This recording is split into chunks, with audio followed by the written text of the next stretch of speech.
Salut Aurélie, est-ce que tu peux nous dire qui tu es et pourquoi je t'interview et voilà.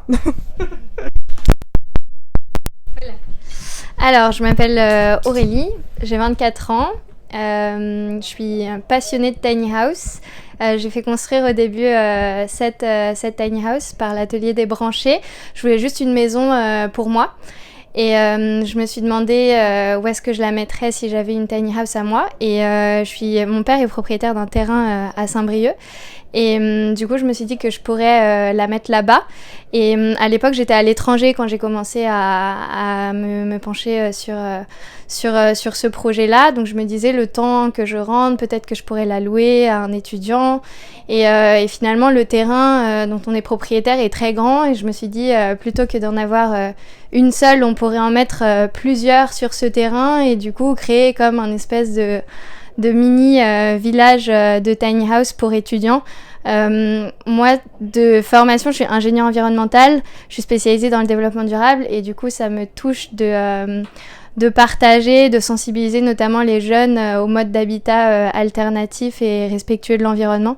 À Saint-Brieuc, c'est une ville où il y a beaucoup d'étudiants, contrairement à ce qu'on peut penser, et il y a un manque de logements étudiants. Il y a des résidences étudiantes qui sont à 100% de taux de remplissage. Donc c'est aussi une opportunité d'élargir l'offre de logements étudiants dans la ville de Saint-Brieuc qui garde un impact environnemental minimal, sensibiliser les jeunes à tout ça et puis contribuer aussi à l'expansion du mouvement des tiny house en France, apporter ma petite pierre à l'édifice dans ce mouvement-là. Du coup, tu vas créer un petit village. Voilà, donc le projet s'appelle Ti Village. Ti en breton, ça veut dire maison. Donc c'est le village de maison. En même temps, ça reprend les lettres de Tiny et puis ça sonne comme petit village. Donc on a choisi ce nom pour ce projet. On est assez fiers de nos origines bretonnes et les tiny house s'appelaient pas mal aux Bretons. Et voilà, Ti Village, c'est le nom de notre projet. On va l'inaugurer en septembre. Avec 5 maisons, donc celle-là c'est la toute première maison du village. Il y en a 4 autres qui sont en cours de construction à l'atelier des branchés à côté de Rennes et on inaugure notre village avec nos 5 maisons en septembre et l'idée c'est de continuer à les construire jusqu'à ce qu'on ait une vingtaine de maisons dans notre village. Super. On parle tout de suite de réglementation.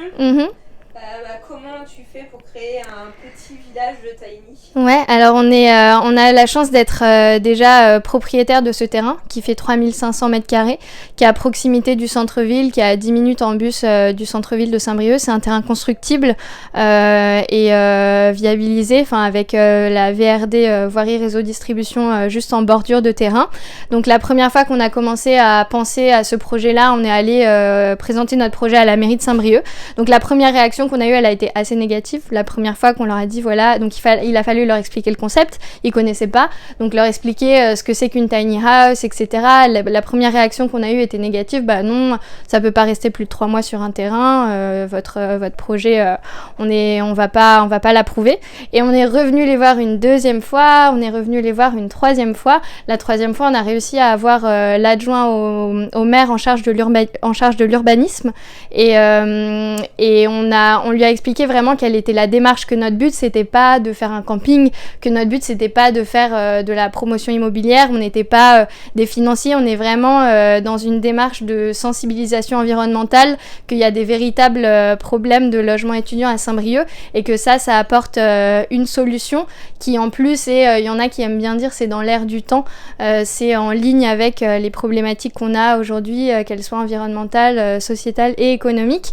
Et donc à force de persévérance, on est revenu les voir une deuxième fois, une troisième fois et finalement ils ont fini par être convaincus de la pertinence de notre projet, de la viabilité de notre projet et donc on travaille vraiment maintenant en collaboration avec la mairie de Saint-Brieuc. On s'est plié à leurs règles, on leur a dit alors voilà quelle procédure il faut suivre pour mener à bien notre projet. Donc ils nous ont demandé un permis d'aménager sur notre terrain. Ils nous ont fait une liste des pièces à fournir pour avoir le droit de faire ce projet-là. Donc il y a certaines pièces de permis d'aménager, certaines pièces de permis de construire, un peu un mélange. Là, on fait un permis d'aménager pour tout ce qui est raccordement réseau, eau, électricité, assainissement. pour poser les 5 premières tiny. Et après, quand on continuera à construire, ils nous ont demandé pour l'instant une déclaration préalable sur chaque nouvelle tiny qui va arriver sur notre terrain. Donc voilà, on a dû faire aussi des compromis avec la mairie. Par exemple, à la base, pour aller jusqu'au bout de notre idée dans notre projet, on voulait faire de la phytoépuration pour l'assainissement. Donc on leur a expliqué ce que c'était, etc. Mais comme on est en zone urbaine, que les réseaux sont juste à proximité du terrain, ils ont refusé cet aspect assainissement non collectif. Donc on est obligé de se raccorder au réseau, eau, électricité, assainissement. Donc on a fait une croix sur la phytoépuration, mais on arrivera quand même à mener au bout notre projet de village de tiny house. D'accord, donc concrètement, tu as des toilettes normales. Ouais, alors toutes ces tiny houses, elles sont équipées de toilettes classiques, elles sont raccordées au réseau de tout à l'égout public. Ce qu'on s'est dit aussi, c'est comme on voulait sensibiliser, toucher les jeunes, aujourd'hui il y a quand même encore un gros frein aux toilettes sèches. On s'est dit on va mettre à disposition des toilettes classiques. Et après, ce qu'on va proposer aux étudiants qui ont envie de jouer le jeu et d'aller jusqu'au bout du concept, on enlèvera les toilettes classiques, on mettra des toilettes sèches à la place et ils s'occuperont du compost. On n'impose pas les toilettes sèches, mais on a un système modulable. On peut remplacer les toilettes classiques par des toilettes sèches s'ils le souhaitent. Ok. Le financement. Le financement, on a un partenariat avec le Crédit Agricole des Côtes-d'Armor, donc qui nous a octroyé un prêt pour les 5 premières tiny house sur un modèle, un business plan assez classique où on achète les maisons et on les loue aux étudiants pendant la période scolaire, un loyer qui est raisonnable pour des étudiants dans cette région-là. Et pendant les 2-3 mois d'été, quand les étudiants sont en vacances, on loue nos tiny à des vacanciers, à des touristes. Et les revenus du tourisme en été nous permettent, c'est ça qui nous permet en fait de garder des loyers abordables pendant le reste de l'année. Donc on a un business plan assez classique avec des revenus pendant la période scolaire, des revenus en été qui nous permettent de rembourser notre prêt sur 10 ans. T'as déjà des étudiants qui ont réservé leur tiny ou t'as encore, on les cherche, ces étudiants? On les cherche, on ne sait pas encore qui ce sera. On vise notamment beaucoup de post-bac. Donc en fait, on attend qu'ils passent leur bac et qu'ils aient les résultats d'admission post-bac. De Parcoursup, ça s'appelle maintenant. Donc on va commencer à avoir les premières visites en juin, juillet, pour l'inauguration en septembre. Après, cette tiny-là, elle nous sert un peu de modèle d'exposition. Elle est sur notre terrain depuis septembre et on a déjà eu pas mal de visites et la majorité des étudiants ont exprimé un fort intérêt. Ils se sont dit que voilà, eux, ils rêveraient d'habiter dans quelque chose comme ça par rapport aux autres logements qui sont proposés aujourd'hui dans la ville de Saint-Brieuc.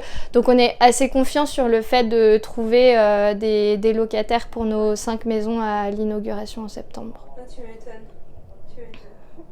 Sur les 3500 m², vous pouvez mettre jusqu'à combien de tiny? Ah, voilà. Ouais, sur les 3500 m², donc dans le plan d'aménagement qu'on a déposé dans le permis d'aménager à la mairie, on a 21 maisons. On a travaillé pour le permis d'aménager, on a travaillé avec un bureau d'études et un architecte qui s'appelle Nord-Sud Ingénierie et Explore Archi, qui sont de Saint-Brieuc aussi. Et c'est eux qui ont travaillé sur notre plan d'aménagement pour d'une part avoir une certaine densité qui fasse sens d'un point de vue urbain, mais qu'en même temps chaque tiny garde un peu d'intimité, qu'il n'y ait pas de vis-à-vis entre les tiny house. Et donc on a dessiné comme ça un plan d'aménagement et donc à terme on aura 21 maisons sur notre terrain. Ce qu'on pourra faire après, c'est aller on a un grand kakémono avec notre plan d'aménagement où tu vois à quoi ressemblera le village à terme et qui explique comment le village a été pensé. Okay. On pourra aller filmer ça après. Ouais, si tu veux. Et donc ça, c'est un modèle unique, c'est le premier modèle du village. Et après, on est en train de faire une petite série. Le deuxième modèle sera construit en 4 maisons. Et après, l'idée, c'est de continuer à en construire soit des petites séries, soit des modèles uniques, se faire un peu plaisir sur le design et expérimenter des choses différentes. Et là, c'est toi qui as fait le plan, hein, c'est ça que t'es... Là, c'est moi qui ai dessiné les plans de comment moi j'imaginerais ma tiny, la tiny un peu de mes rêves et qui correspondent à moi, ma manière de vivre. Après, le deuxième modèle a été plus pensé vraiment...